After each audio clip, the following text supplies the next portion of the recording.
उसी को हम लोग क्या कहेंगे, एक्टिव वॉइस कहेंगे।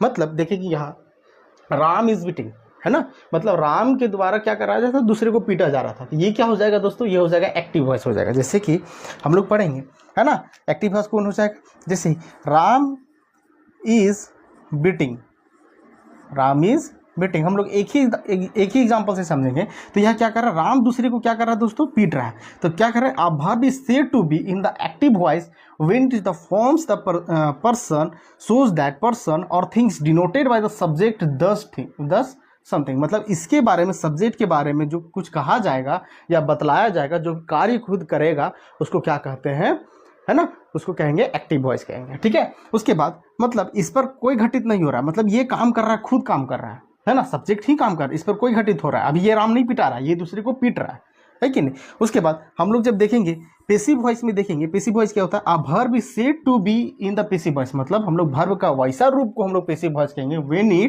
when it forms shows that, मतलब उसको, उस रूप को हम लोग सोच करेंगे, उस रूप को दिखाएगा। ठीक है, that the something is done to the person, मतलब किसी सब्जेक्ट के द्वारा, किसी पर्सन के द्वारा, किसी थिंग के द्वारा अगर उसको क्या किया जाएगा, अगर उसको जो है रिप्रेजेंटेशन किया जाएगा, उसको दिखाया जाएगा, उसको बतलाया जाएगा, उसी को क्या कहेंगे हम लोग दोस्तों, पेसिव वॉइस कहेंगे। क्या कहेंगे, पेसिव वॉइस। जैसे कि Ram is being beating, Ram is being beating.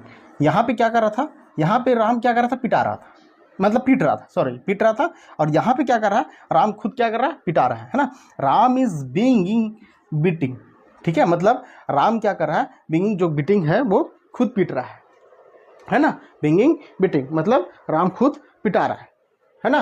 Beaten क्या हो जाएगा, बीटेन, सॉरी बीटेन क्या हो जाएगा, बीटेन, थर्ड फॉर्म्स है कि नहीं, बीटेन, है ना, बीटेन, मतलब राम जो है खुद क्या कर रहा है, पीट रहा है और पिटा रहा है। मतलब इस तरह का जो फॉर्म है वो क्या कहेगा दोस्तों, मतलब active voice and passive voice. समझ में आया, वर्ब किसे कहते हैं, पेसिव वॉइस किसे कहते हैं, वर्ब का मतलब वर्ब का ऐसा रूप, ऐसा क्रिया, है ना, जो किसी वाक्य में जो प्रयुक्त होता है, वो जो किसी वर्ब में या किसी को कार्य करता है, सब्जेक्ट जो स्वयं कार्य करता है या उस पर घटित होता है, उसी को हम लोग क्या कहते हैं, वॉइस कहते हैं। वॉइस के कितने रूप होते हैं, दो रूप होते हैं, पहला एक्टिव वॉइस, दूसरा पेसिव वॉइस। पहला एक्टिव वॉइस, दूसरा पेसिव वॉइस। एक्टिव वॉइस क्या होता है, एक्टिव वॉइस होता है जिसमें से क्रिया जो है वो खुद पर्सन खुद अपने बारे में क्या करता है, उस पर कार्य घटित होता है, उसी को हम लोग कहते हैं एक्टिव वॉइस। और पेसिव वॉइस क्या होता है कि जो डन, मतलब सब्जेक्ट उसके द्वारा, मतलब सब्जेक्ट के द्वारा जो कार्य किया गया उसको बतलाया जाता है, उसी को क्या कहते हैं, मतलब उस पर घटित होगा, है ना, उसी को क्या कहेंगे हम लोग, पेसिव वॉइस कहेंगे। तो कि आप लोग को